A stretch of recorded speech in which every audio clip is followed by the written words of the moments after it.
grâce à des implants dans leur cerveau. Nabila.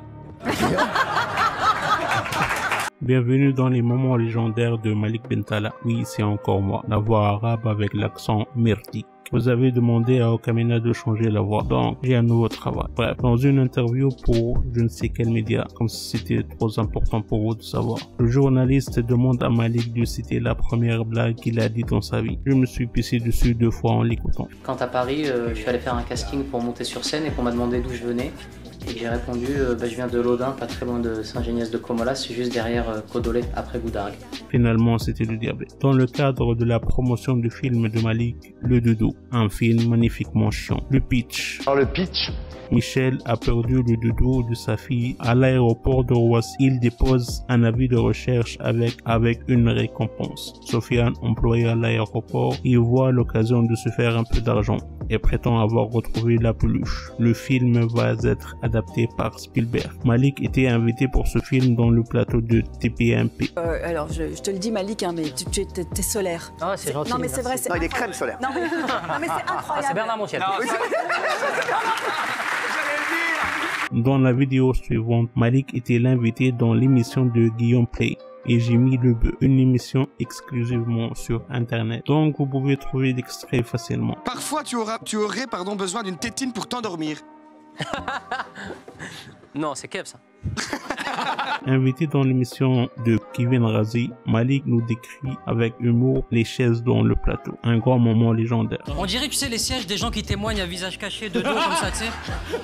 C'est en 97 que j'ai été violé. Notons que le rire hystérique de Razi est la version chinoise et modifiée d'Anouna. Mais ferme ta gueule! Dans l'émission Planète Rap, l'émission favorite de Booba, Tu connais rien au son comme Fred de Sky. Fred, l'animateur, défie Malik s'il peut comprendre le lexique du rappeur Huss l'enfoiré. C'est Huss. Lexique de sur toi. D'accord. Alors, attends, merde, c'est quoi Zlotin, comment je le prononce? Zlotin Bolos. Zlotin Bolos. Ah frère, tu vas m'apprendre à moi, allez, rabis-toi. Bruno Guillon invite Malik Bentala dans son émission sur Fun Radio, l'émission intitulée Bruno dans la radio. Bruno a du mal à présenter Malik et la répartie de ce dernier à Bac+10. À qui je Bah m'exprime? là, physiquement et vestimentairement parlant, tu vois bien qu'on reçoit le jeune en difficulté. Là, c'est, j'ai mis un kawaii, une casquette. Malik Bentala répond à des questions sur la philosophie de la vie puisqu'elle est le leader numéro 1 des jeunes après série. Écoutez ses réponses. Savoir était plus qu'une arme. Exactement, les munitions sont à la bibliothèque.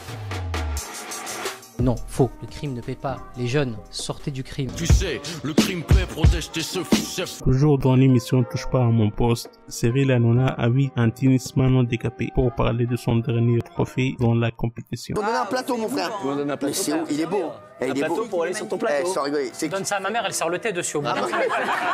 Dans l'émission de Bruno, Malik parlait sur ses années du lycée, où il a vu des amis vendre des trucs à manger pour faire un peu d'argent de poche. Le présentateur a parlé de la même chose pour ses amis, mais on voit que ce n'est pas le même lieu de la vanne de Malik. Est-ce que l'été, comme moi, ils vendaient des Mr Freeze? Comme moi, il y avait des frigos dans les classes. Et du caviar. Le journaliste dans cette interview questionne Malik sur la blague qu'il aime toujours faire. Alors ce dernier va nous parler de la blague fétiche, originale, incroyable. La blague silencieuse. C'est le regard métro. J'adore faire le regard métro. Tu sais ce que c'est? Est-ce que... Regarde, je vais t'expliquer ce que c'est. Toi, regarde là-bas et après tu me regardes. Retour sur l'émission radio de Fun Radio, Bruno Songène prononce mal le nom de famille de Malik. Si Jean Messia était sur le plateau, il cria au scandale. En pote, puisque Malik Bentala... Putain, pourquoi je veux t'appeler Bendala? Benalla carrément, vas-y. Alors à votre place, je serais un peu humble. Hein. Guillaume Play demande à Malik la profession de ses parents. Voyons la réponse de l'humoriste. C'est les mêmes questions pour tous les invités. Mon père fait de la capoeira et Pause info. La capoeira est un art martial afro-brésilien qui aurait ses racines dans les techniques du combat des peuples africains. Eh ouais frère, ici on se cultive en riant aux presses. Invité dans l'émission de Rocky, les enfants de la télé, l'animateur préparait les invités pour participer à un jeu. mais Laurent était subjugué par le sérieux du comédien numéro 1 de France. Vous qui jouez, Charles et Jean-Pierre, vous ne dites rien, un visage imperturbable, vous jouez au poker? Non, mais les 7 familles. Dans l'émission Vivement Dimanche, Jean-Luc Reichmann félicite Malik pour son jeu dans un film, puisque lécher le cul est un sport intellectuel. Il avait les cornes au cul, on l'appelait lèche-cocu. Un milieu trop difficile pour nous, humains ordinaires. Et félicitations. Ben merci Jean-Luc, merci beaucoup. Alors, à midi... On mange? Non. Ah. Non, on regarde les 12 mots. Ah ouais, on regarde les 12 mots, exact. Toujours dans l'émission de Fred, et toujours avec le lexique de Hearst l'enfoiré.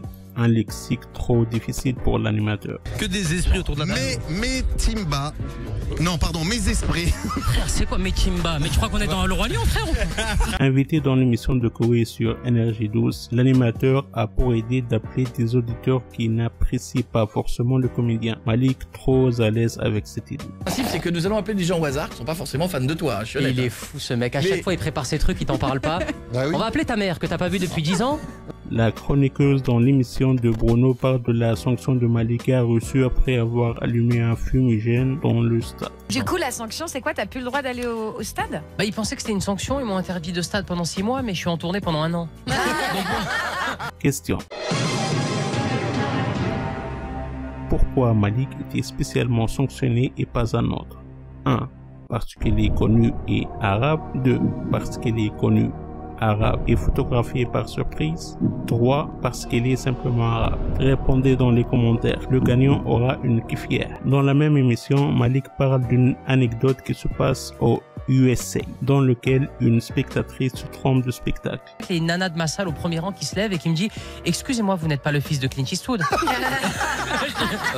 J'ai dit « Bah non !» J'ai dit « Bah non !» Non. Et la meuf se lève et part.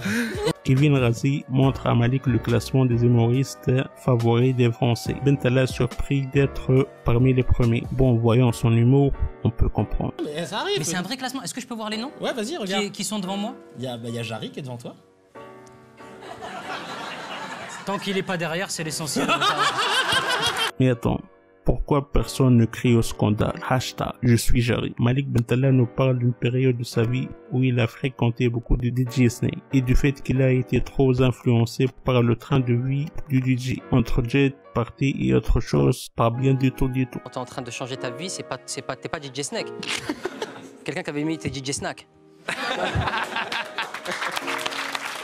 Voilà, c'était notre vidéo sur les moments légendaires de Malik Bentala, l'humoriste numéro 1 de France. Likez s'il vous plaît la vidéo, partagez-la et à la prochaine.